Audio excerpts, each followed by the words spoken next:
Grace, gaano na kalaki yung epekto nito sa mga magsasaka at ano yung hakbang ng pamahalaan para matulungan sila?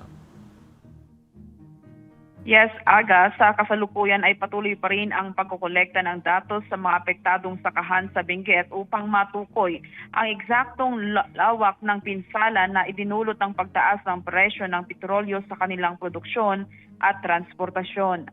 Ayon sa mga opisyal ng agrikultura, ramdam na ramdam ng mga magsasaka ang pagbaba ng farm gate price ng mga produkto habang humihina naman ang kakayahan ng mga mamimili na bumili na nagdulot ng mababang dahil dito may ilang magsasaka na napipilitang huwag na lamang anihin ang kanilang pananim dahil mas malaki pa ang gastos kaysa posibleng kita.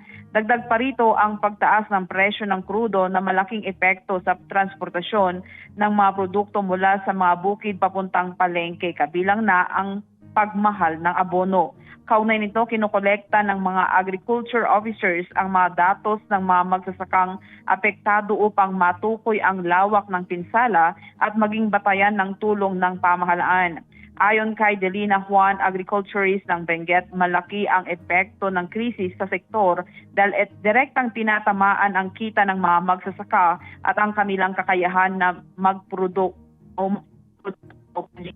Pinag-aaralan din ng pamahalaan ang posibilidad ng fuel subsidy para sa mga magsasaka, lalo na sa mga gumagamit ng farm machinery, ngunit nakadepende ito sa patnubay ng Department of Agriculture. Samantala, patuloy ang mga hakbang ng pamahalaan upang matulungan ang mga magsasaka sa pamamagitan ng mga support programs at pagbili ng produkto upang mapanatiling may kita ang mga producer. Yan muna ang balita. Balik sa iyo, Aga. Maraming salamat, Grace Doctolero.